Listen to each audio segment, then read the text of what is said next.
live and online.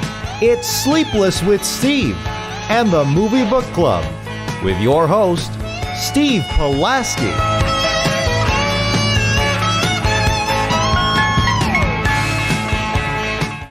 Back and better than ever, it's Sleepless with Steve, live on YouTube, wherever you may be, however you may be listening, coast to coast, border to border, live and in living color on this Wednesday evening. Happy to be with you on a nice mid-June Wednesday evening. Summer's starting to sink in a little bit. Not the official summertime, but might as well for all intents and purposes, especially if you live in the Midwest. Good show for you today. We are tackling Flamin' Hot, new on Hulu, new on Disney Plus. Get used to that because you're going to be combining them pretty soon. You're going to be saying them all in one breath. So it was actually Dom who informed me that this thing was also on Disney Plus. He was like, is this thing available on Disney Plus? I'm like, I don't think so, because back when this movie was announced in March, it was just going to be on Hulu. And that was, once I hear a movie and a streaming service, I'm like, that's what it was on, which is why we did a whole segment on what the hell happened to the Munsters. I won't get into that. But we're tackling Flaming Hot today, and then we are also segueing into a bevy of blockbusters that got delayed, most of which Marvel, some of which Disney. We will tackle that as well.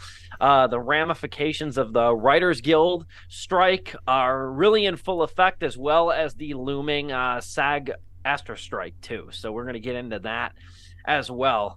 And lo and behold, before I go any further, Dominic rejoined us after a sudden, abrupt week off due to work. Dom, it's good to see you. Good to see you as well. Yep. When the conveyor belt of communication gets disrupted, everything gets smushed to the back, and then last minute, and then suddenly you're doing stuff at work that probably could have been done earlier. And I don't even blame my immediate superior for it, because it really is just borked up the chain, and that's as least vague as I can make it. But it is what it is. And I was there till like 8. So I was just going to ask you, what time did you get home last Wednesday? Yeah, I actually probably got back around 8. So yeah. Okay, that still sucks, no less. We missed you. Had to debate Across the Spider-Verse by ourselves. Don't worry, Joe ain't no shortage. Or not debate. I mean discuss rather. I think that's the more appropriate term. It's no big deal. We still went into OT because Joe had lots of thoughts. You know him. 30 seconds. Across the Spider-Verse is a 4 out of 4 star movie. Not because plot-wise it is perfect. I do believe that last third got a little bit, weird. The first one is perfect. First one is perfection. The second one deals with more plot-wise, and it gets, no pun intended, webbed, gets in its own webbing. But this movie pushes the audience to be more literate in terms of animation, and for that alone, and the style of animation, for the cause of animation, and in a very competent, supremely competent way, and for that I give it 4 out of 4 stars. For that alone, it's pushing the envelope in a way that a lot of people are rediscovering, in a lot of ways that for me make up for the kind of the strain in its plot that it had, that I'm sure you gentlemen went over. So for that, 4 out of 4. Do you want to guess what Joe gave it? A 3.5? No. You gave it 4? No. You gave it 3? No. You gave it 2.5? No, I'm kidding. I gave it 3 stars. Okay. No, Joe and I were actually very much on the same page. Yeah. This is the plot thing. I try to watch episodes I'm not and on, he but I didn't have time for that. He rewatched it on what'd you say, a calculator last week? What'd you say it was? I saw it on Twitter. Texas Instrument, yeah. No, I'll 10 seconds real quick. What you hit on when it comes to the plot, I felt like this movie did a great job, like, developing everybody, but it spent a long time doing that when the actual, like, plot of what's going on in this movie started going, it was about 35 minutes of the movie left. Like it's been out for 2 weeks now. A lot of people have seen it. Like, when Miles gets to the Spider Society, that's, like, almost done with the second act. We're about to go into the third act, where like the big finale happens. I mean, the third act really kicks off with that big Spider Society chase, I would say, because it's a two-parter film, and I feel it's the same way I felt leaving Dune, where it's like, man, visually, I love everything you guys are doing, and it brought me back to like, you know, like a time where like I love seeing animated films on the big screen for this very reason, and I love seeing like sci-fi films like with Dune for this very reason on the big screen. But, you know, again, it's like I need to see the whole thing, and then as one package, I'm sure this thing will be 4 out of 4 stars for me. But I still enjoyed it a ton. Like, that first one to me, like you said, it's perfect. Yeah, I think you guys have said that not all 4-star movies are created equal, or not all 5-star movies are created equal. The second one, the sequel, is definitely below the first one, which is just its own self-contained. It also has, you know, the Empire Strikes Back thing going for it, where it's like, hey, this is really good, but we did not wrap up this story at all, and we're pushing that to another movie, which is like, okay, and that was bothersome. But as someone who champions animation and the cause of it, I cannot hold back. I opined during my review of it that I said that, you know, there's been a lot of hyperbole, I think, attached to the movie, but I don't think, truthfully, it's a stretch to say that once we get beyond the Spider-Verse next year, very soon, it's coming out in March, it'll be here before you know it. Once we get beyond the Spider-Verse and all 3 of them, then the trilogy's complete, and then they play like a complete movie. I don't think it's a stretch to say that this trilogy is going to do for animation what Peter Jackson's Lord of the Rings did for epics and fantasies. Yeah, I didn't think about that. That's a great comparison. I really don't, and it sounds hyperbolic, but I feel like those who have seen it and those who have really liked it, they know where I'm coming from on that front, because I even agree with that. It feels, I think the word I used when Joe and I were discussing it last week was it feels boundless. It feels uninhibited by any kind of like restraints of like the medium of animation and such. And I think it really, there's a movie coming out next month, or later this month actually, on Netflix called Nimona, which it's based off a graphic novel. And it looks to emulate a lot of the style of Across the Spider-Verse and Into the Spider-Verse, that graphic novel animation sort of texture, that like very refined, layered texture that you see in Spider-Verse. I would be so interested to see, and I know we're not doing a part 2 here for this review, but I am very curious to see how many projects got greenlit after the first one came out, made money, and got an Oscar. The first Spider-Verse movie, because you know, that movie, Teenage Mutant Ninja Turtles, Mutant Mayhem, and I feel like there's like at least one more that I'm seeing where it's like they're all, and I'm okay with this. If you're all gimping off the style of Spider-Verse, like I haven't been exhausted of this yet, and it's kind of like how a bunch of DreamWorks and DreamWorks-esque studios after Shrek came out, and that became a huge hit, rightfully so, because I still hold Shrek, the first Shrek movie, in high regard in animation. Not just in its writing, but in animation, and it did a lot for that. I think we're seeing that right now. Steve, that's a great comparison. The last point I'll make too with that movie, I brought it up last week with Spider-Verse, and again, it's still firmly in the zeitgeist, and you weren't here to review it. That's kind of why we're touching on it briefly. Is that with Spider-Verse, the first movie, I went back and looked this up. The first movie made in its opening weekend, $35 million, which sounds very low for an animated movie and a superhero movie. Sounds extremely low, right? For a Spider-Man movie, yeah, like threefold. The sequel in its opening weekend made $110 million. Ooh. Now, I did not look this up, but that has got to be a gargantuan record breaker for the amount of money a sequel has grossed in its opening weekend versus its predecessor, because typically sequels, especially in this day and age, underperform significantly. At least underperform maybe in general on their own merits and expectations, but also in regards to their predecessor. Yeah. The fact that Across the Spider-Verse made more than triple its original film's gross in its opening weekend is astonishing to me, because if I did not remember what Spider-Verse made, and then I had to verify it, like with the numbers.org, with Box Office Mojo. I'm like, did this thing really make 35 million? That's it. I feel like that's almost a story in itself. I'm surprised we got a goddamn sequel. I was always surprised about it too, because I remember when it just didn't make money at the box office. I was like, well, I mean, like, hey man, it's the best Spider-Man movie in my opinion, so I guess that we'll leave it at that. But it got traction, of course, when it went to home video. Everybody started talking about it, especially when it went on Netflix. That's when this movie like really blew up, and then of course winning the Oscar got even more attention. And I still think there's a grand scale or a large plot of people, a large crop of people that don't realize that Miles Morales was not conceived out of thin air either. Yeah. Like Joe and I talked about this too. I feel like a lot of people, and maybe for the first one, thought that like this was like Sony's attempt to maybe modernize Spider-Man, make him a black man, and you know what I mean, like in a way. And there was that like woke apprehension. I maybe, and then because admittedly I wasn't totally schooled about it, and then I looked it up. I'm like, no, this is actually based off a comic character, a very large comic character at that. The last thing, if I can afford myself final word, the next Spider-Man that deserves his own movie is the Indian Spider-Man.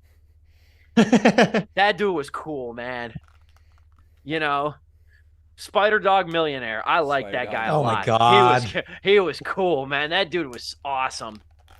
At any rate, we shall move forward because we will get into the ramifications of the Writers Guild strike here coming up shortly, with the bevy of delayed movies, as well as just some news on the SAG-AFTRA front about what looks to be an imminent strike. But first, let's talk about Cheetos, particularly Flamin' Hot Cheetos. There have been a ton of, and I didn't coin this. I did not coin this. Screw the labor talk. Let's talk about Cheetos, man. Yeah, you know, we lead the show with a movie.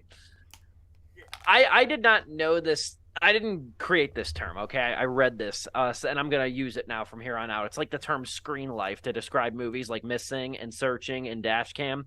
You know, other people create the subgenre classifications. I just roll with them. There have been a lot of corporate hero movies recently. I don't know if you guys have noticed. There have been a lot of corporate hero movies, and these are films. I guess you can distill them. I did try to create a definition in my own words, aside from stealing an already existing subgenre. I called them, and I'm sure you guys can maybe add to this or maybe, you know, break it down. But I said these are movies that like tell the unlikely story of a product launch. And they not only show like sort of the ingenuity of human creation, but there's also an element of lionizing a corporation for their willingness to see the vision through. And that's where the hero part of corporate hero comes in, because you can't have the human vision without the corporation and the very graceful, open-minded, willing executives to go along with it, despite having to answer to shareholders. This year alone, we've seen Air, very good movie. I'm not mincing words. We saw Air a couple months ago. Tetris, which I didn't make you guys watch. You guys should be grateful for that. And Blackberry, which I have not seen. Blackberry? So I can't fully confirm Blackberry is along these lines, but from the trailer and the reviews I've read, I think it is. So I'm going out on a limb with that one. And now we have, of all people, Eva Longoria's Flamin' Hot. This is Eva Longoria's directorial debut. I'm as puzzled as you are. And this revolves around the creation of the spicy variety of Cheetos, Flamin' Hot Cheetos. Quick question, Dom, then Joe, your opinion on Flamin' Hot Cheetos. Do you like them? Do you eat them? What's your opinion? I don't like spicy things for the most part. So when I like a Cheeto, I like thin Cheetos and normal, not spicy Cheetos. Joe? I fucking love hot Cheetos. I'm just going to leave it at that. You put a bag of hot Cheetos in me, you'll be gone. If Cheetos got discontinued tomorrow, I wouldn't shed a tear. I can't stand Cheetos. I cannot stand Cheetos. And neither puffy nor small? None of them. Get rid of them. None of them. We watched this movie, Catherine and I, last weekend, and I told Catherine, I said, I said, you want to know how much I dislike Cheetos? I didn't get hungry at any point during this movie. Dude, That's I had to go, and I literally went downstairs and I grabbed a bottle of Valentina and tortilla chips just to replicate my own spicy chip like they were doing. That's in the movie. funny. That's funny. No, can't stand Cheetos. Never liked them. Always hated the residue. Or the Cheetle as it's known. Never liked Cheetos. I don't like the dust either. I don't like Dorito. Like I wish Doritos would get rid of their dust, which they can. It's not really that integral to the flavor. They specifically cite that Doritos dust, the coating, is there as part of the product because I forget the reason I actually forget the reason they say it, but it's more like it's like a cultural thing, or like not a cultural thing, but it's like integral to the identity of the Dorito. Nah, we're good. You can save people a lot of laundry just by removing that dust, in my opinion. But whatever. I'm addicted to these New Orleans chips now, and they leave sort of a dust on your fingers, and I have It's called to New Orleans. They're called New Orleans chips. It's a style of chips. Okay. It's basically an amalgamation of salt and vinegar and barbecue. Okay. And I love them. They're excellent. But they leave that same dust on your fingers, and I always have to eat it with like a paper towel next to me because I don't want that shit on my clothes. Yeah. You know what I mean? I have too many Xbox controllers covered in that stuff throughout my years of video I gaming. can't, for that reason, I can't snack and game. Yeah. They have to be separate activities. Same here. Honestly, Or I'll take a pause. I'll pause during a multiplayer game. I never right? ate like your when- I parents never always tell you ate- to do. I never ate when I gamed. I never ate. Same. Never ate. I eat like celery and like little things like that leave like no residue on my finger. It's just like clean as a whistle. With that in mind, though, the story of Flamin' Hot Cheetos has been a sort of popular one. It's been covered by numerous different outlets and stuff. It's kind of become a human interest piece in and of itself. Richard Montanez is how the movie posits it. Montañez. Thank you for the correction. I gotta get the accent down. He is posited as the creator of Flamin' Hot Cheetos throughout this biopic, I guess you could call it. And really, if not for, I think it's the LA Times, if not for the LA Times article several years ago that really did an investigation into his claims about the creation of Flamin' Hot Cheetos, I don't know if there'd be any sort of, discrepancy of the story. But essentially, the story of Montañez's creation of Flamin' Hot Cheetos has been called into question for the last several years. It's no denying he was a director of multicultural sort of marketing for Frito-Lay for many years. He just retired a couple of years ago. That part's not disputed. It's his claims about being the one to come up with the concept and sort of the recipe for Flamin' Hot Cheetos that has been sort of debated, and whether or not it's actually true. He wrote a memoir on it, A Boy, a Burrito, and a Cookie, from Janitor to Executive. That is what this movie is based on. And essentially, this movie tells the story of his ascension and sort of his sort of reformation from a gang member in Southern California to then becoming a janitor at a Frito-Lay factory in SoCal, to then rising the ranks as an executive. And also creating the recipe for Flamin' Hot Cheetos. How the movie positions it, because who the hell knows the truly original story, how the movie positions it is it was inspired by his kid's love of elote, the Mexican street corn, and how Mexican street corn, which is so damn delicious, how it's spicy, but it has a sort of sweet heat to it that makes it not unpalatable to eat. And that was the sort of idea behind Flamin' Hot Cheetos, was also to appeal to the Hispanic market. I've got some thoughts on this, but I've also been talking a lot. I'm going to bounce it to you, Joe. What say you general thoughts on Flamin' Hot? So 5 years ago, probably around this time, at 12 in the morning, no, actually, this is a news segment, so it was probably 2:53 in the morning, we talked about this movie. This movie has been in development for a very, very long time. We did. You just reminded me of it. Yep. It was in the works from Fox Searchlight. And of course, we all know how that went when Disney bought Fox and a lot of stuff got moved around and everything. So I honestly thought this movie was dead until later this year when Steve put it on the schedule. I was like, holy shit, it actually got done, and Eva Longoria from fucking Desperate Housewives made it. all right, that's an interesting pairing. Let's see how this turns out. Um, and yeah, as I said earlier, I love hot Cheetos. It's like one of my favorite snacks to go with. I love it so much. I do hate the Cheeto dust though, no matter what, whether it be flaming hot or just the normal cheese. It's disgusting. I hate it. It's even more gross when I see people go. I'm just like, bro, I just saw you like grab the remote, scratch your butt, and then lick your fingers. What an image. So in some ways, I was actually kind of looking forward to this movie because I was like, okay, you know what? I'm like, I haven't really seen Eva Longoria in too many things, like other than the Dora movie comes to mind. It was like the most recent thing I think I've seen her in. So I was like, let's see how she does as a director. And this is a cool story. It's a product that I love. I wouldn't mind actually seeing it. Let's see if they can do a good job. And coming off of Air, I wasn't expecting, Ben Affleck directing style or, the level of talent that he attracted. But I was like, you know what? After seeing Air, I am in the mood to see more biopics like this. After watching Flamin' Hot, this hit everything that I don't like about biopic picks when it comes to stuff like this.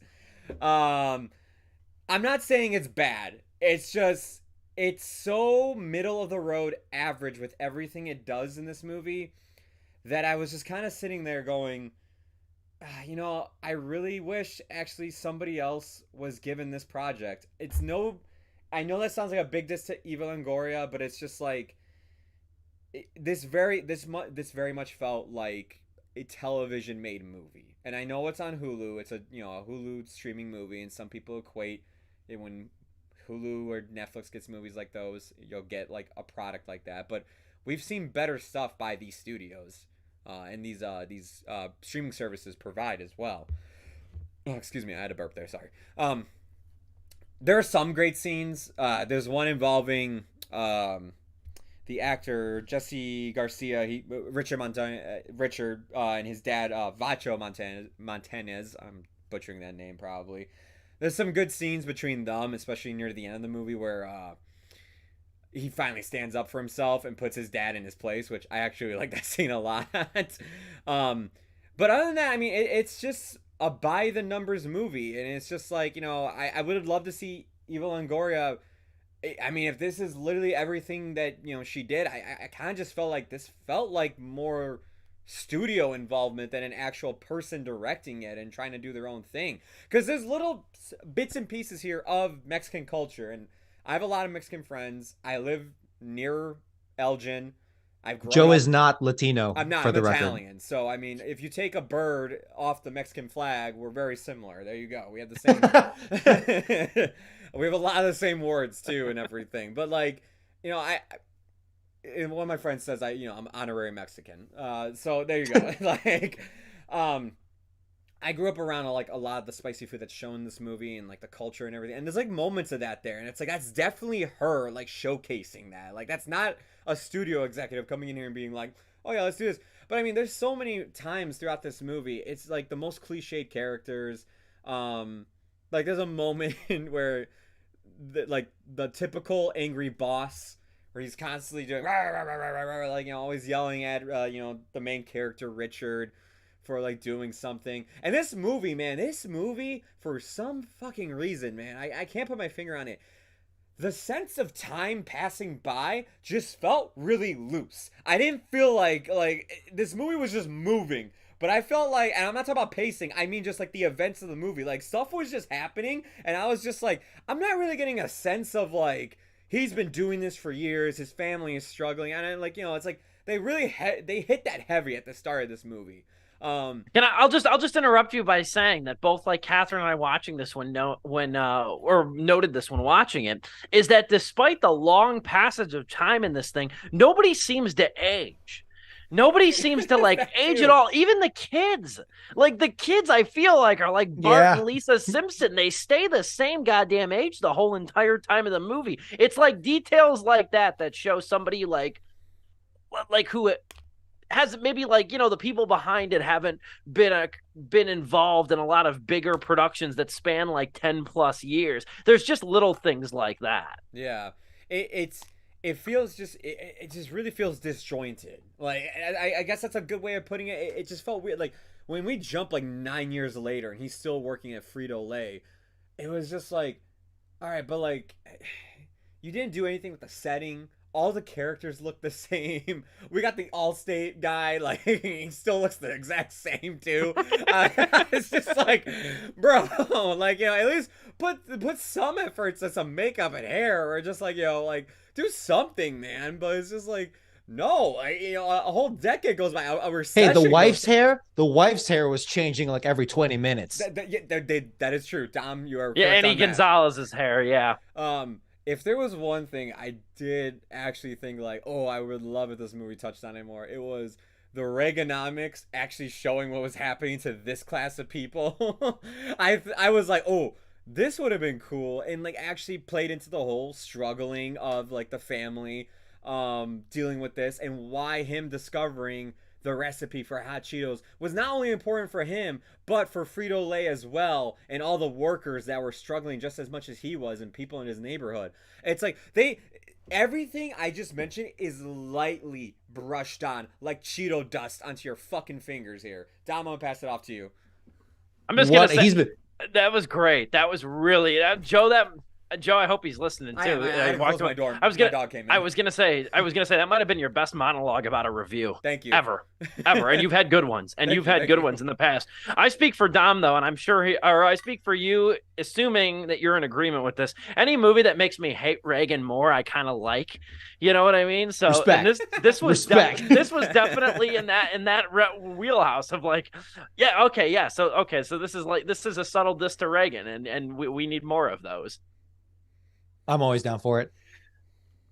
First of all, as Joe said, as a Filipino, I too feel like I can call myself an honorary Mexican.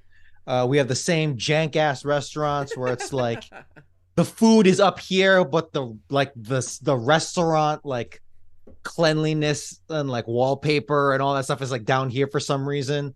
But the best food you'll have, we have the same heart problems. So yes, I alone can bestow myself the title of honorary No, I'm kidding. But Roach coaches.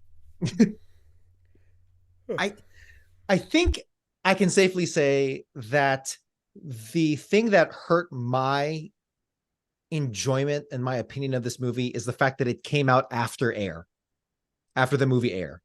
Because this is there are very clear parallels here. And this is I mean, that's not really to the movie's fault, to Flamin' Hot's fault, because that's like a Deep Impact Armageddon situation there, and I forget other parallels like that, but that certainly didn't help it to that regard. However, having said that, there are some pretty fundamental flaws in some of the filmmaking, in the script here, that really tamper because I gave Air a 4 out of 4 star movie, and I don't regret that, because it follows that sports movie template, but in a weirdly refreshing, in a weirdly corporate way. I mean, that movie has the CEO millionaire being a really cool and likable person, and that should be like an anathema to me, but they were able to pull it off because of really good filmmaking. This one follows a lot of the immigrant, plot lines, a lot of the immigrant, template, particularly that of the Latino filmmaking, a lot of this and that, which, that's what it is. I forgive it for that, because look, there's a lot of stereotypes about like, a vato growing up in the barrio and all that stuff. Parents were picking in the vineyards or whatever, and then they grew up poor. It's like, okay, but for the record, that did actually happen in mass in this country. So to a degree, you have to do that, because that is actually what happened. Maybe not so much the Flamin' Hot story itself, but that's another discussion for actual journalists. For this movie, however, it did definitely fall into, as Joe, you were saying, it definitely fell into more of those stereotypical and cliched things that, and it's not the fact that they included it at all. What helps defeat those cliches, or helps defeat those templates, is it's a collective action.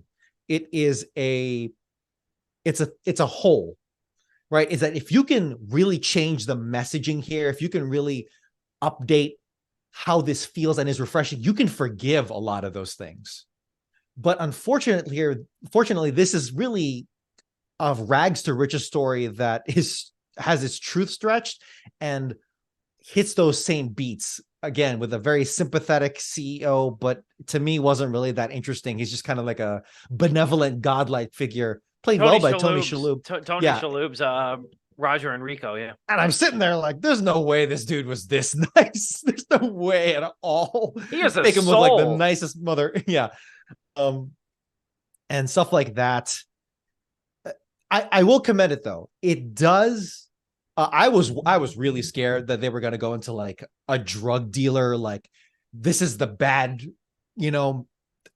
Mexican that, fouls up the hood with his drug dealing. And thankfully they actually turned that around. I was glad about that actually, too. yeah. Cause like they're like, oh, hey, we're going to recruit him to like help market. Cause he was a former drug dealer. It's like, okay, that's cool. And that actually makes it fun. There is a specific charm to this movie that I couldn't really shake.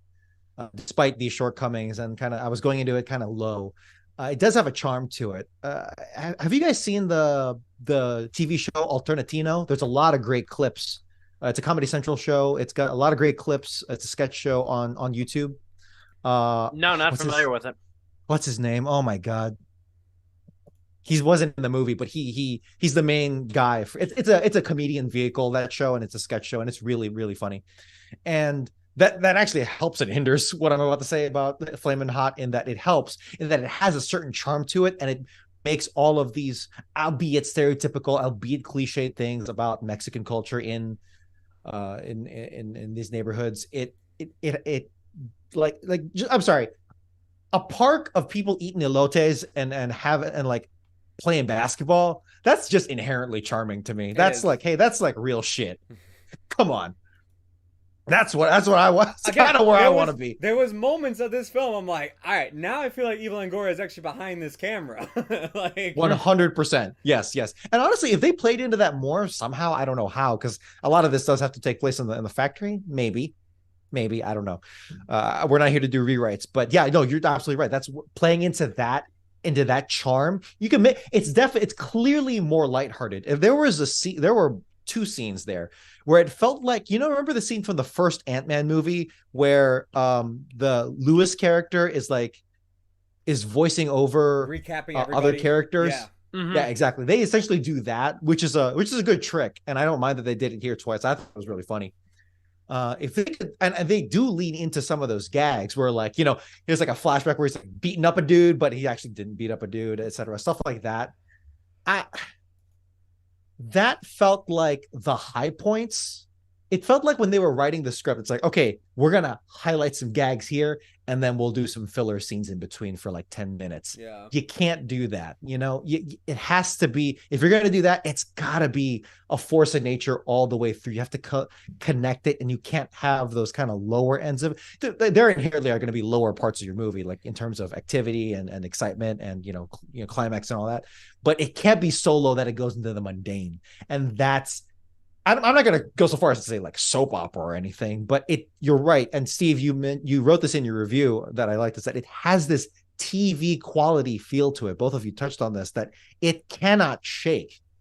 And that's a very hard thing to defeat. I'll admit it is a very hard thing, but if you feel it and you engage with it, it's there, and it's hard to break through with it. So as you can tell, I'm kind of mixed on this. Yeah. It feels simultaneously overproduced and underwritten. Yeah. And what I mean by that is that, like, much like Cheetos themselves, as much as I don't like them, but they are just a snack food, and I'll quote this from my review, StevePulaski.com, is that this movie's like momentarily satisfying. Like, it's a feel-good story. I mean, pulling it back a little bit before I make my ultimate point here before our break, is that, like, this movie, and given all the controversy and whether or not the story's true or not, this is like quintessential American myth-making at its finest. We want to believe that stuff happens like it does in the movies. We want to believe that this former gang member invented and came up with the recipe for one of the most famous popular American snack foods of all time and stuff. We want that story because, like eating Cheetos on a Thursday night watching Netflix, it makes us feel good. And watching Flamin' Hot in the moment, it feels good. It's a heartwarming story. It's not very abrasive. Even the scenes like with the gangs and the early scenes, it's supposed to be a little menacing, but it's not really that. You don't feel like anybody's really in danger because you know this story's got more to tell and stuff like that. So you don't which is fine. You don't feel the danger of that. But the reason I said, going back to my earlier point of this feeling like it's overproduced and underwritten, the movie looks very nice. It just has this television look to it with this like saturated color, this sort of like deep orange yellow hues of like SoCal. Yeah, was this filmed in Mexico? Was this filmed in Breaking Bad's Mexico? For a second, I was getting those vibes. You know what I'm saying?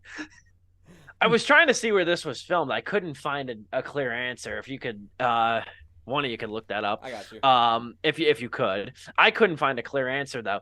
But the dialogue in this movie, like it's one of those movies like if you just like listen to like watch it, you know, and you're like half engaged with it, you're fine. If you really listen to the dialogue of this movie, there's some shitty dialogue. Yeah. You know? I was gonna say, Dom, you're right on the head, dude. This was filmed in Albuquerque, New Mexico. so Breaking Bad it is. They do offer a lot of tax breaks, so that's not terribly surprising. Albuquerque's quietly become like, I've heard it called the new Hollywood, in the way they offer tax breaks. But so that doesn't totally surprise me, but that's Vince funny. Gilligan That just made comes. 3 projects out there. Dom called it. No, but I was saying is that like this movie has some like really crappy dialogue in it too. I think the most I think the stuff that really kind of made me wince a little, not wince, that's not the right word, but cringe, is like when he's looking for a job, when Richard's looking for a job. And he's like leaving the house and like the fridge is breaking. You know, it's like the song Just Another Day in Paradise by Phil Vassar. Bonus points if you get that reference. You know, everything's just like falling apart and stuff like that. But like he kisses his wife and she's like, somebody's. We'll be right back. Momentarily, he did not realize what we were picking up at all. We'll be right back.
Back and better than ever, Sleepless with Steve live on YouTube. Timer technical difficulties. I got thrown for like a minute and 40 extra. I was just telling these guys during break that like the timer usually counts down from 9:59. It hit me at like 11 minutes and 10 seconds. I wish I could have screenshotted it because nobody's going to believe me. But I believe you. But I'm serious. I had a minute 40 when I was on that rant. That's as someone who deals with Zoom a lot in their job, Zoom just does some, I mean, all tech companies, right? But Zoom just does some weird stuff sometimes where it's like, hey, we're going to change our logo, but not in some cases, in some computers. It's like, are you rolling this out computer by computer? I don't understand it. And yeah, I don't know. Either way, I was mid-rant talking about some of the crappy dialogue in this movie too. And I don't want to sound like I'm coming down on this movie too, like, because if you didn't read my review, you might be surprised at the rating I ultimately give it. But there's just some fundamental flaws of this thing. Is that, again, if you don't really like listen to it, like, you might be able to forgive it and, like, you know, give into sort of its heartwarming qualities. But like, I was in the middle of the rant when I was talking about when when like Richard's leaving the house to go find a job, and his wife's like, Annie Gonzalez is like, somebody's gonna say yes today. Like, there's just dialogue like that feels It's very cliche. very It's trite, very cliche, yeah. and has like this cheerleading tone of this movie. That's what I called it, like this cheerleader tone of this thing that makes it feel very like superficial and not really enlightening. And you just can't help but shake. And all these movies, these corporate hero movies, as people have dubbed them, have this sort of like, you know, you can't really get into like the ledger numbers and the, you know, intricacies, nor would you want to. That's boring as shit. But this movie, I feel like, makes the entire process feel very superficial and very pat. That's how I describe it. Watch Air. Compare any scene from Air and how, you know, the dialogue, not even about just how natural it is, but just more like smart it is, with not in how they talk, but how it's constructed, how those lines are constructed. It's just more engaging dialogue, as opposed to stuff that like that, like you said, I can't even remember some lines in Flamin' Hot where it's like, when you see it, even if it's not like groan inducing for you, you do register, your mind does register it as familiar. And if it's too familiar, not familiar enough to make you like go, but, you know, your mind will just once over it. It'll register as, hey, this is really familiar. I already know how to feel about this, blah, blah, blah, blah, blah. Take it, you know, like any Fast and Furious movie where they talk about family. It's like, yeah, we get it, family, and then you just kind of you made a good you made a very good like psychological argument. If I knew psychology better, I probably could point to a psychologist. I could probably point to a psychologist that like agrees with what you're saying. You almost like, there's almost a part of you that tunes it out because you know it's like a self-terminating line. No. The term is self-terminating thought. But it's a line that induces a self-terminating thought. No, I think I'm misusing that. But what I'm saying is, yes, as soon as you start hearing the words once upon a time, you just you're done. You're not even listening to what they're saying anymore. Or like pause it after 2 sentences and you won't be able to relay what you just heard. 100%. Yeah. That's actually a very good like psychological. I have no evidence to back that up. No, neither do I. But it sounds right. But yeah, like that's part of the other thing too with this movie is that, like I said, this movie's not bad. It's not a terrible movie by any means. Like Rotten Tomatoes, I think the critical consensus is at like a 67%, which feels like perfect. There's not many Rotten Tomatoes movie or like the critical consensus where I look at and I'm like, yeah, it seems fair. I agree. This is at like last I checked, like a 67. And that feels like totally perfect because it's decisively middle of the road. And I feel like now we've gotten such a deluge of these movies. Like all the movies I named to start the show, Air, Blackberry, Tetris, and now Flamin' Hot, they've all come out within the last 6 months.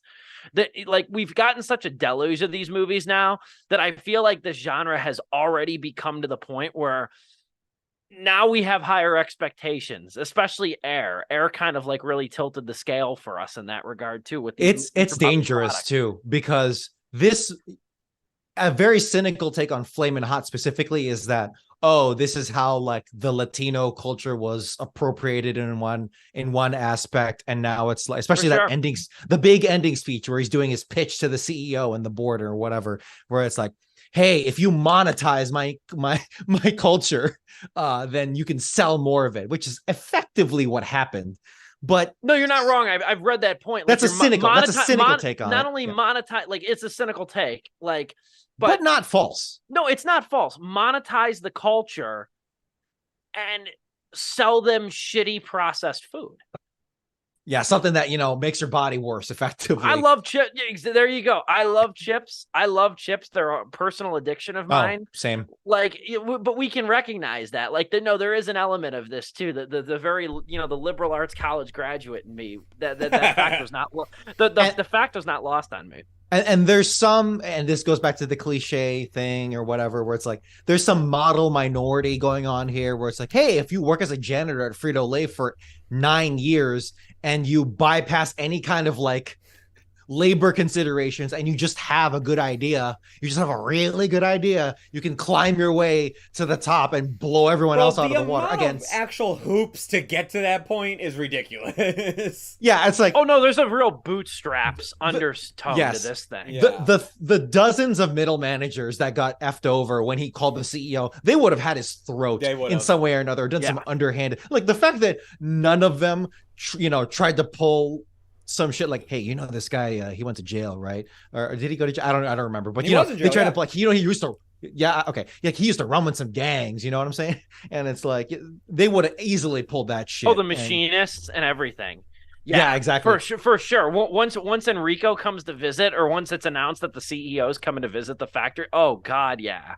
Like, and that's what makes this thing like you want to believe. I'll quote the critic Roger Moore because he gave this thing a positive review. Roger Moore has been at this critic game, I think, now like 30 years. He gave it a positive review, and I liked what he said. Even if this isn't how it happened, this is how it should have. And I liked how he put that because he's also partly acknowledging. I don't know how to feel about that. He's partly acknowledging, though, the idealism of the movie, I think he's admitting the fact, the way I read it, is that he's admitting the fact that this thing feels very idealistic and very much like we were just talking about, the flawed bootstrap ideology of, like, if you pull your... all you have to do is work harder and you're going to succeed, which is patently false. Right. It's good if it happens to you. Sinatra said it best, nice work if you can get it, but it's not always true. Like, even if this isn't how it happened, like, you'd like to believe it. And I think, it's empty calories, no pun intended, but it is sort of how you'd like to believe something like this went down. I understand that it, helps deliver the message that, immigrants and slaves built this country really, really and truly well. But well, I mean, there's the two aspects of we can't ignore completely, and we haven't been ignoring that there are a lot of holes in this real life story. And again, I understand that they're, artistic license 100%. There are artistic licenses in all my favorite movies and all my favorite historical movies. There are at least 12 dozen in Saving Private Ryan, and that's like my favorite war movie of all time. But each one you take has to be done strategically. So the fact that Montañez was a janitor this whole movie, I don't know how to feel about that. That's a very important thing to stretch the truth on. The fact that, we bought all these spices and we made it ourselves and we tested it on our kids 100% by ourselves. And here's the thing. That's one thing. They also made fun of the people in the lab. But the Los Angeles Times story is like, no, this was made by people in a lab. Like, I read the story and it's like, there's only so much you can do. And I say that because the truth will set you free. You got to tell the truth, because the truth, you don't have to worry about losing your favorite idol, losing your favorite, hero or whatever, because the story absolutely exists truthfully somewhere else. You just don't know it yet. Yeah. So that's why I was like, they kind of, we could debate that for, hours, and people have, and there's a whole controversy there. I think now it's to the case where the real life Montañez's brand, his whole brand and like life's work depends on this story being as true as it can be. So I don't know. I'm not here to make that judgment call, but I'm saying specifically for the movie, it hurts. You want to hear something? It hurts the cause of the movie. You want to hear something bizarre? Like, far be it from me to like wish a CEO was still around, but Roger Enrico passed away in 2016, and you know, and I didn't read, I knew he died. I didn't read any further though when I was writing my review, because you wonder if he was alive, like what he would say about this, because the LA Times article came out well after. He would have been supportive because it would have made himself look so good. He probably would have been, let's not lie. But I just want to throw this out here. Did you guys see the cause of death? Did you guys see the cause of death? I did. I didn't. June 1st, 2016, he died. So we're coming up on the 7-year anniversary. The only information, I just Googled this and like perused a couple articles. There's no more information. Enrico died on June 1st, 2016, age 71, while snorkeling in the Cayman Islands. The Cayman Islands, which is a notorious tax haven, tax shelter. That wasn't lost on me, but I'm like, while snorkeling. Did he drown? Did he have a stroke? Like, and I can't find shit else besides he died while snorkeling. I'm just never going snorkeling in the Cayman Islands. Not that I will ever be there in the first place, but I just never will do it. Oh, going underwater, I feel like is a top 5 for me most miserable human experience. But I mean, I know that's also where Dr. Wentz put all his money. Oh, Jesus. We're not going to get into that, though. I gotta get rescinded my degree over here that I paid good money for. Let's end this thing before we segue into our next topic. I'll give my final thoughts. Really good discussion. I swear to God, these like random streaming movies give us such really good discussions. I said before, like, they're kind of like this movie. I can draw the parallel to Cheetos here. Like, there's worse things you can put on your entertainment radar, I think, and find heartwarming than Flamin' Hot. But it's like, just like your choice in food and snack food, particularly, there's absolutely better options out there. So I leave Flamin' Hot at a 2.5 out of 4. I can't say I was bored during the thing. I can't say that it is we didn't really talk much about the acting, but I do think Jesse Garcia, you know, has charisma out the ass over here throughout this whole thing. Dennis Haysbert's good. The acting is pretty good. Yeah, it's pretty solid for what it is. It is. And very likable, that main actor, lead actor. Very charismatic. He was the reason why I was again never bored as well. Yeah, and I also, there's something about, not that I'm contributing this to the movie, but I mentioned even to Catherine too. I said there's something about me that I love the way, like, I love watching like food get made, like snack food, particularly like all the conveyors and stuff like that. There's something that draws me to that. We just don't see that a lot in like movies. How it's made. Yeah, like, exactly. Yeah, like I do geek over stuff like that. So there was a part of me that, like, you know, one of my weird fascinations and such. But overall, though, I think it's a heartwarming, decent movie. I don't think I'm going to remember it by the end of the year. I don't think I'm going to remember it much by the end of the year. So it's 2.5 out of 4 stars. We'll go Joe, then Dom to send us home on Flamin' Hot. Yeah, you know, it's just your average run-of-the-mill movie. But it's better than most stuff that you'll probably find on Hulu in terms of, like, you know, Hulu-made productions. Because Hulu, to me, has some of the weakest, like, original catalog. They have good stuff like Palm Springs that, like, you know, is amazing to me. But this is one of the ones I'm just kind of like, all right, like, you know, this got made. Yeah, man, I got nothing else more to say about it. I did think the acting was solid. I like Jesse Garcia a lot.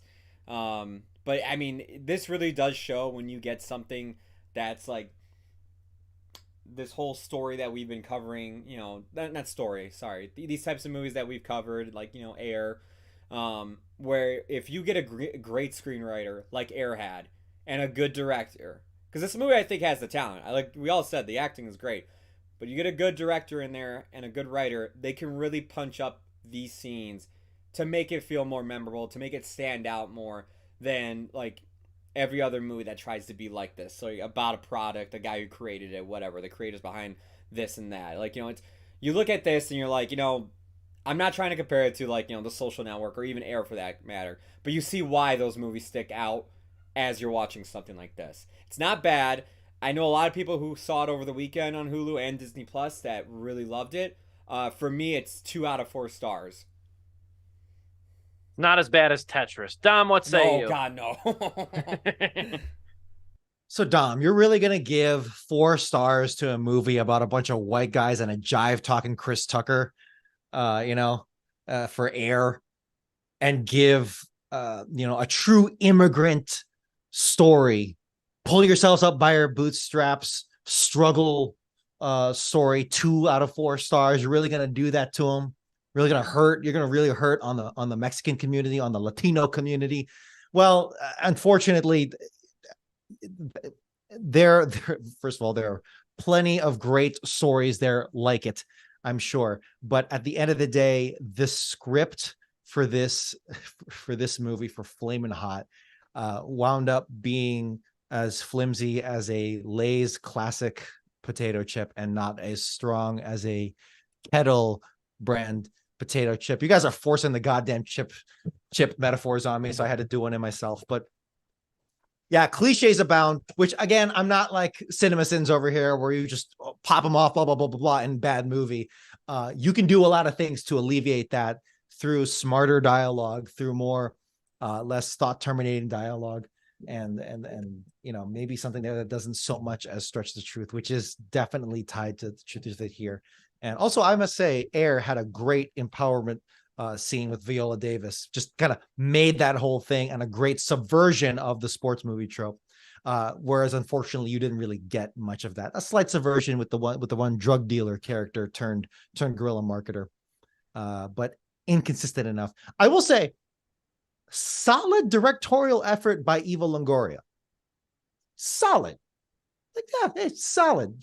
Coming from soaps and Desperate Housewives are pretty much your whole life, effectively, to the big leagues. And unfortunately, it sounds like the script was passed around, and kind of fell down to her, is what I'm getting from the vibes.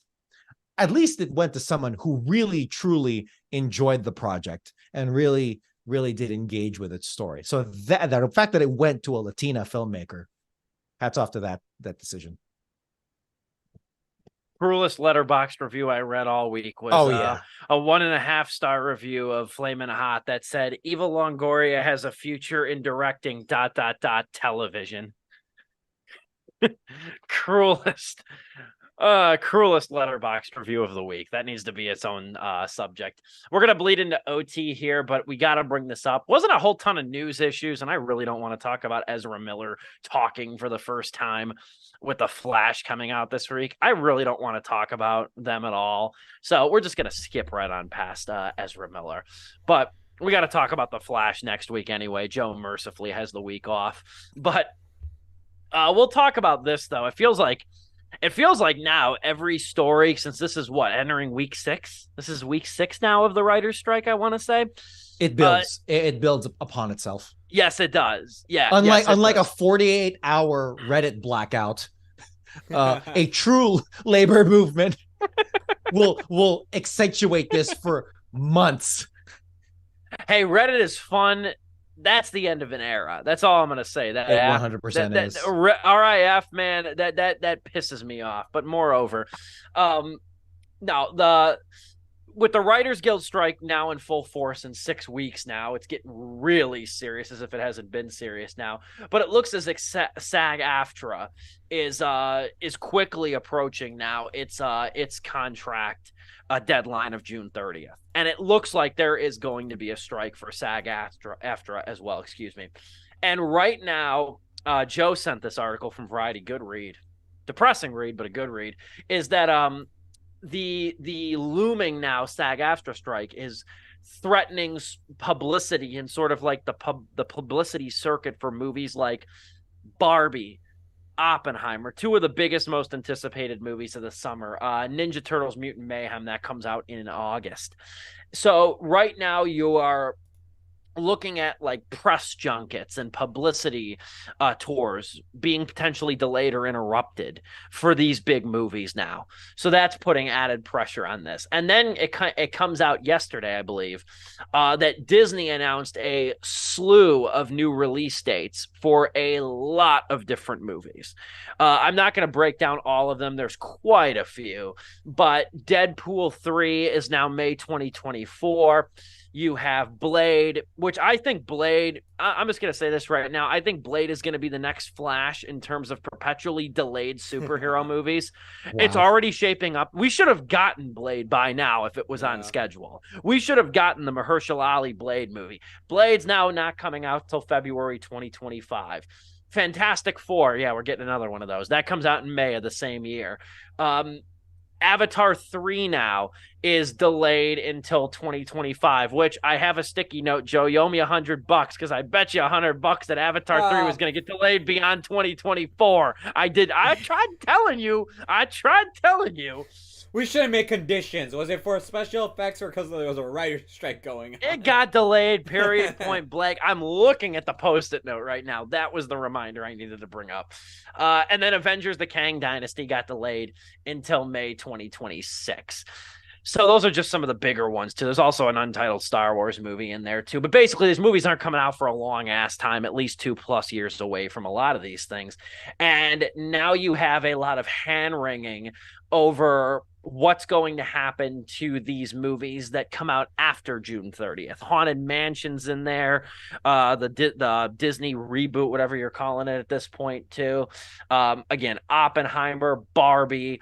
It's a lot of movies that threaten to be impacted. Now, it's not to say that these movies aren't going to come out, but the publicity and sort of the back end things of these movies, the advertising, the publicity, the touring circuit. Because here's the thing you have to remember, too. There's no talk shows for these actors to go on. There's no talk shows running now. There's no real live TV. There's no late night. There's no late night being produced right now because of the strike. I mean, the only thing live right now, and now we're in the sports dead zone where the only thing is summer is the dog days of baseball vastly approaching. The only live thing on TV right now is pretty much the news. You know, with the writer's strike happening, it's affected late night TV and other talk shows. So you're seeing you are seeing the impact of this thing now in more than just release dates, but for the imminent future. I'm going to pass it off to Dom. You're better at contextualizing this than me. I kind of give a general overview for the consumer over here, but you're the one who digs into the gritty details.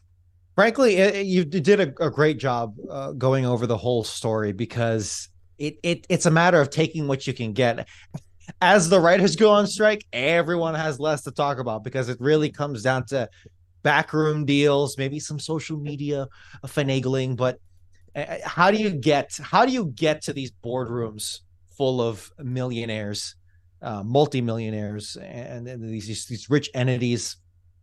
It's hard to say well and truly, because now the things have broken down, as any good strike should. But as I mentioned the last time we touched on this ongoing story, the snowball effect of if, and probably increasingly likely, SAG-AFTRA will join in. That'll be another round of it. If the DGA, the Directors Guild, also joins in, that I don't think. It's hard to say. I'm not in the Hollywood circle, so I don't think that'll have as much effect as SAG-AFTRA. But DGA, who knows? Certainly won't help the studio's cause. Their side of things.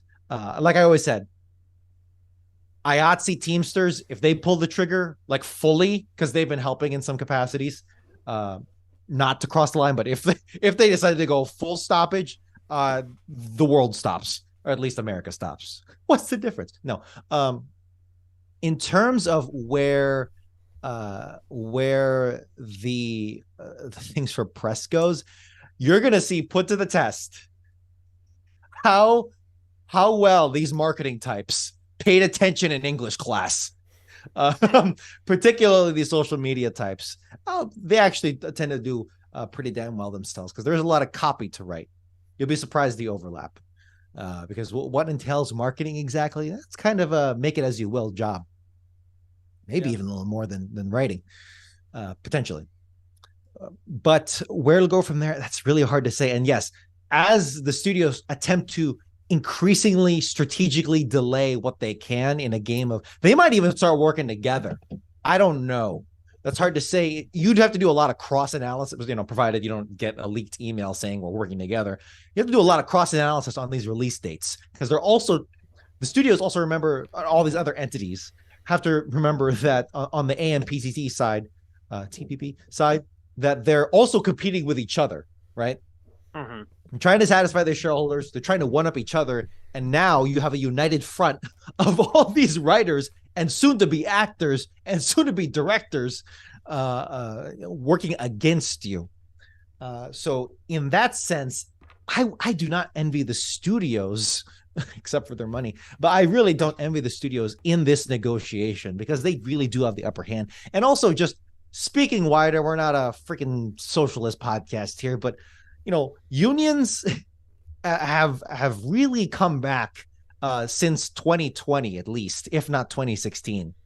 So Hollywood removed or filmmaking removed, that is helping the situation too. A lot of people our age, a little older, particularly younger, you're seeing Teen Vogue releasing articles on Karl Marx. I'm like, okay, which is actually a thing that happened a few years back. But it's certainly a groundswell of support for the writers in particular. So when they see the faces that grace their Teen Vogue, that grace their social media feeds and all that, their memes and whatnot, that'll be the next escalation of it. And the vibes, these are just vibes that I'm getting from social media and from what I can get of more on the ground news, is that SAG-AFTRA is already like, they're mentally there. They're already on strike. They're just waiting for the official word to cross. I've seen reports of that too. That they're pretty much game. They're just waiting for the date to drop, which is I think June 23rd. Dude, the amount of art. Hey, here's how you know a lot of writers are on strike. A lot of articles are burying the freaking lead and not just putting the F in. Like, hey, here's when SAG-AFTRA is going to strike. It's like I literally read an article where it's like 2 weeks and 2 days. That's how long. Okay, so this article was written on June 5th. 7 + 7 + 2. Okay, it's like, come on, get it together. Side thing. It's gonna be an escalation, a further escalation, which is exactly how labor strikes are supposed to work.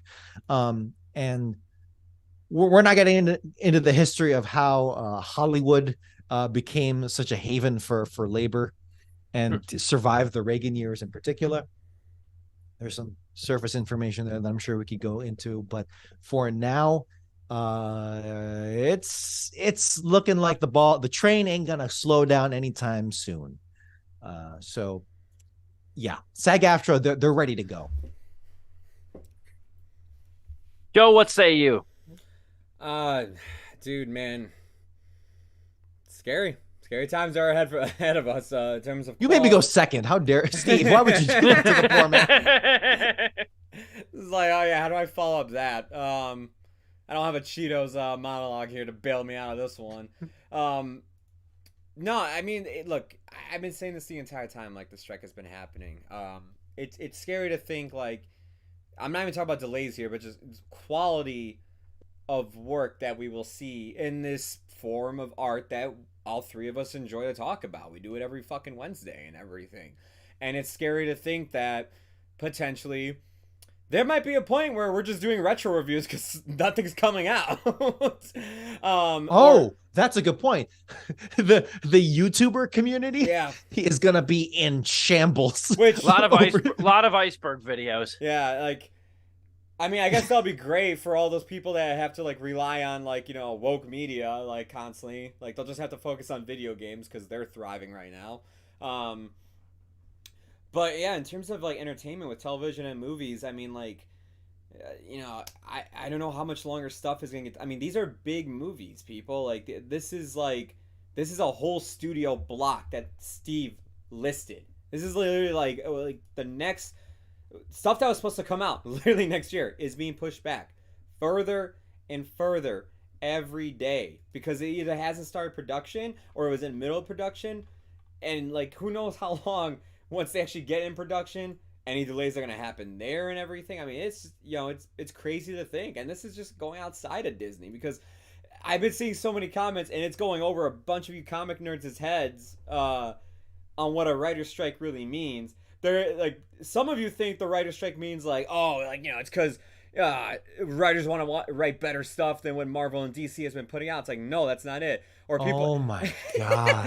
and never underestimate the stupidity of the common person. I'm telling you. There's also been the other common thing I've been seeing is the which is Disney's the new Warner Brothers. Like Warner Bros is finally getting movies out, but Disney isn't. It's like, no, what don't you get? Like Warner Bros is gonna have this same thing too. They're just not reporting it as much as Disney has been.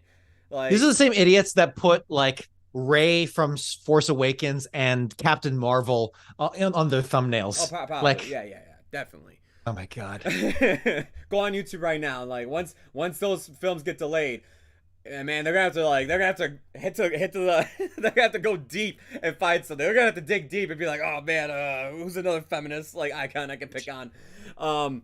Yeah, man, it's crazy to think. Like, I mean, we're only seeing one studio, and these are big hitters for that studio, and they're only talking about really like the Marvel side of things. I mean, there's the Alien TV show that's coming out on here, the Moana Dwayne Johnson, which I will not put it past Dwayne Johnson to just write that movie himself and get it out. As well as, Avatar. Could you 3. imagine with like WWE writing, level writing? Hey, he's got like promo writing. He's got the blueprint already done. He's just got to do it in live action. $7 Productions got you covered when it comes to the Moana remake. Don't you worry. But once we actually see other stuff too, I mean, there's already rumors that Dead Reckoning Part 2 is going to be delayed. There's already rumors that, Top Gun 3 is going to be like indefinitely delayed. That's with Paramount. And like, with Warner Bros, we have a whole new slate of DC films that will be coming out soon underneath the supervision of James Gunn. Where's that going to fall under? Like, I know Superman probably won't be because James, I think, finished it.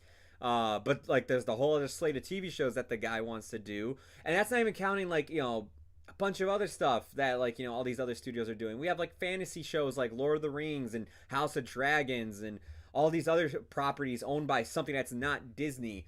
And who knows what type of quality we'll get from them. Who knows when we'll see them again. Who knows when we'll talk about them again. That is just my biggest concern is just like, of course, the biggest concern I should say is the writers getting what they want as well as the actors and everybody else on this strike. But the other concern I have as well is if the studios aren't going to budge and actually give, what is fair in my opinion, what the hell is the studio going to give to us, the consumer, at this point? Because they're not going to have anything to give. And if they go the AI route, is that really what we want as a consumer? So we'll have to wait and see. I mean, like Dom literally hits all the big points, but that's just me as taking it from the mindset of a consumer here. That's good. I completely missed over that. And yeah, I am so curious to see where all the movie bros are going to go from here. Yeah. Or not necessarily now, but 6 months from now when the well is really starting to dry up. Yeah. A year from now, if they take it that far, I don't know. Hey Zaslav, all I gotta say is do not get rid of that classic movie channel on HBO Max because I'm gonna be digging deep through there. nor Adult Swim or Nor something Adult like Swim. that. Leave those two untouched. You could put all the Naked and Afraid in another tab over here. Lean way back, baby. I'm never gonna live it down. I'm never gonna live that slide What the hell down. am I supposed to do now? Read a book? You know what I mean? Sorry, Steve. You'll have to finish Dune in the novel. Yeah, okay. I'm already about more than halfway done. Are you there? God, it's me, Margaret. So Next thing you know, the only thing you can read is the Communist Manifesto. These goddamn strikes. I go from cinema to literature. We'll end things right there. Because next week we got the Flash. We've got the Flash at last.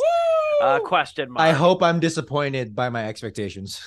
I'm glad I left a couple of minutes because we do have to say sort of an informal farewell to Joe, not permanently, but at least for the next 3 weeks. Is it correct? Yes, next 3 weeks. So the next 3 shows. Next week is the Flash. As much as I want to be there because it's not that I'm crazy hyped for this movie. I am so interested to see how this movie turns out after the word of mouth That's where I'm at. has been getting, and now the word of mouth it's been getting after its release. I wouldn't see it for any other reason but that, truthfully. Because with Tom Cruise being like, "This is the summer blockbuster," it's like, okay, Mr. Summer Blockbuster himself is even saying that. There's a week that all of us are gone, and I will be missing, unfortunately, one of the movies I've been most looking forward to this year, despite what some of the early reviews from Cannes have been saying. Indiana Jones and the Dial of Destiny.